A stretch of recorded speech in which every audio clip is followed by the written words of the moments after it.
लक्ष्मण की मृत्यु की खबर सुनकर क्यों हंसी उनकी पत्नी उर्मिला। जय श्री राम दोस्तों, स्वागत है आप सभी का एक बार फिर से हमारे चैनल पर। दोस्तों, हम सब रामायण की कहानी जानते हैं, लेकिन उसमें कुछ किरदार ऐसे भी हैं जिनके बारे में हम ज्यादा कुछ नहीं जानते।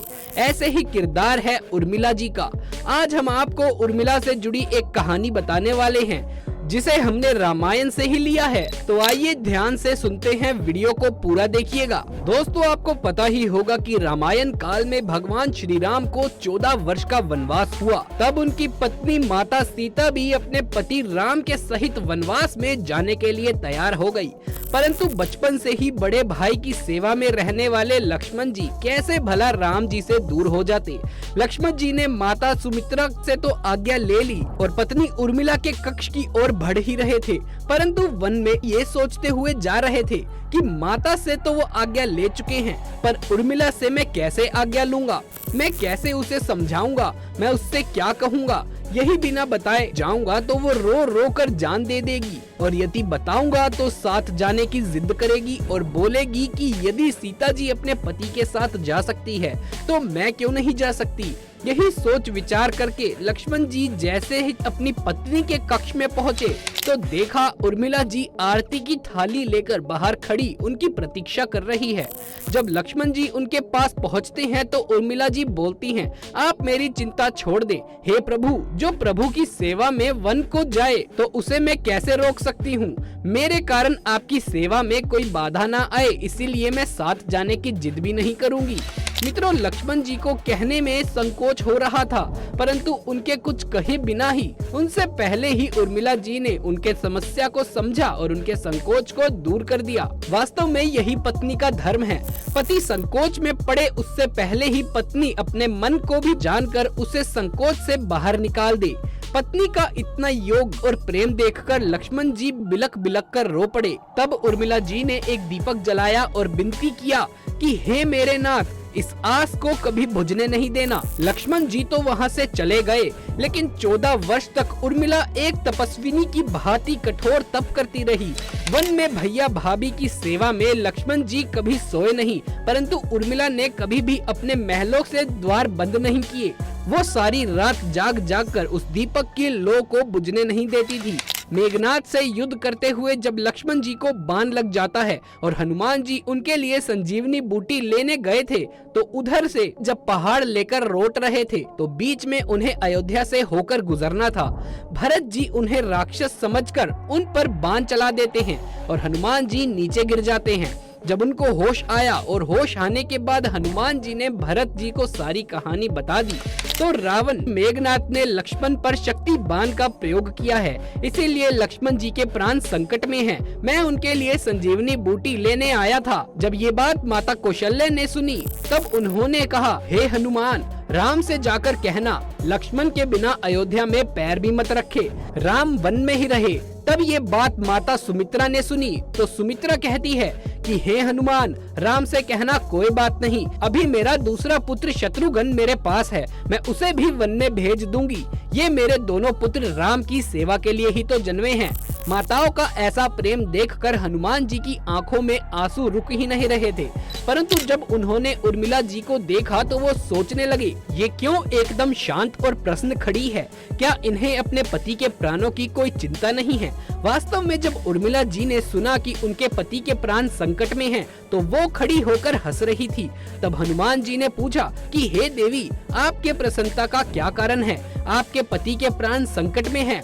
सूर्य उदय होते ही सूर्य काल का दीपक बुझ जाएगा। उर्मिला जी कहने लगी, हे हनुमान, मुझे भला किस बात की चिंता, मैं क्यों चिंता करूं, मेरा दीपक अभी संकट में नहीं है। मेरे पति संकट में कैसे हो सकते हैं जब मेरा दीपक बुझ ही नहीं सकता। मैं इस दीपक को बुझने ही नहीं दूंगी। अब रही सूर्य उदय की बात, तो आप चाहे कुछ दिन अयोध्या में विश्राम कर लीजिए, क्योंकि आपके वहां पहुंचे बिना सूर्य उदय हो ही नहीं सकता। आपने कहा कि प्रभु श्री राम मेरे पति को अपनी गोद में लिए बैठे हैं। जो श्री हरि भगवान राम की गोद में लेटा हो उसे काल भी छू नहीं सकता। ये तो वो दोनों लोग लीला कर रहे हैं। मेरे पति जब से वन में गए हैं तब से सोए नहीं हैं। वास्तव में सूर्य ने इतनी शक्ति नहीं थी कि लक्ष्मण जी के जागने से पहले वो उदय हो जाए। एक पतिव्रता तपस्विनी का तप उनके सामने खड़ा था और मेघनाथ को लक्ष्मण ने नहीं मारा था, अयोध्या में बैठी एक तपस्विनी उर्मिला ने मारा था ताकि वो कुछ समय के लिए विश्राम कर सके। धन्य है वो पत्नियां जिन्होंने अपने पति के याद में हजारों वर्षों को ऐसे ही बिता दिया। कहते हैं राम राज्य की नींव राजा जनक की बेटियां ही थी, कभी सीता तो कभी उर्मिला। भगवान राम ने तो केवल राम राज्य का कलश स्थापित किया था, परंतु राम राज्य इन सबके प्रेम, समर्पण, त्याग और बलिदान से ही आया था। दोस्तों, ऐसे में और भी कई किरदार हैं जिनके बारे में लोग ज्यादा जानते नहीं हैं। जैसे कि हम ये तो जानते हैं कि राजा दशरथ की 3 पत्नियां थी, लेकिन उनके 4 बेटे हुए। उनका नाम राम, लक्ष्मण, भरत और शत्रुघ्न है। लेकिन क्या आप जानते हैं कि इनके अलावा दशरथ की एक बेटी यानी श्री राम की एक बड़ी बहन भी थी, उसका नाम शांता था। राम, लक्ष्मण और सीता की कहानी के बारे में तो हम सब जानते हैं, लेकिन शांता के बारे में बहुत कम लोगों को पता है। आइए आपको बताते हैं श्री राम की बहन की कहानी। रामायण की कथाओं में शांता का जिक्र मिलता है। माना जाता है कि राजा दशरथ के 4 बेटों के अलावा एक बेटी भी हुई थी, उनका नाम शांता था। शांता दशरथ और कैलाश कौशल्या की बेटी थी। खास बात ये है कि वो श्री राम की बड़ी बहन थी। एक बार कौशल्या की बहन वर्षिणी और उनके पति राजा रोमपद अयोध्या आए। रोमपद अंग देश के राजा थे। मजाक मजाक में वर्षिणी ने अपनी बहन कौशल्या से शांता को गोद लेने की बात कह दी। तभी राजा दशरथ ने उनकी सारी बातें सुन ली और वर्षिणी को अपनी बेटी शांता को गोद देने का वचन दे दिया।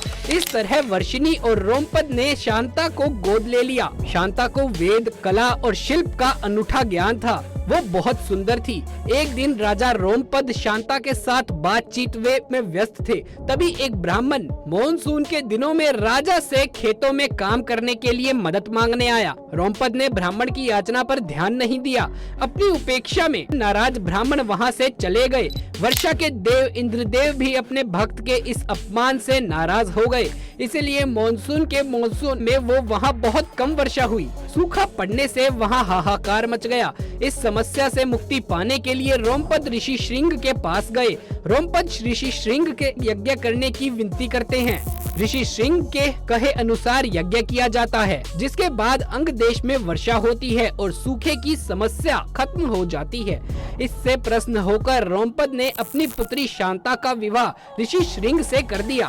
भगवान राम की बहन शांता को कुछ लोग पूजते भी हैं। शांता के भारत में 2 मंदिर हैं। इनमें से एक हिमाचल प्रदेश में कुल्लू के पास एक पहाड़ी पर स्थित है, वहीं दूसरा मंदिर कर्नाटक में श्रृंगेरी में स्थित है। इस जगह का नाम भी ऋषि श्रृंग के नाम पर पड़ा था। तो दोस्तों, ये था आज का वीडियो। अगर ये वीडियो आपको अच्छा लगा हो तो इसे एक लाइक करके ज्यादा से ज्यादा शेयर कर दें। कमेंट्स में जय श्री राम लिखना बिल्कुल भी ना भूलें। आगे भी ऐसे वीडियोस देखते रहने के लिए हमारे चैनल को सब्सक्राइब कर लें। जल्द मुलाकात होगी आपसे किसी अगली वीडियो में। तब तक के लिए आप सभी का धन्यवाद।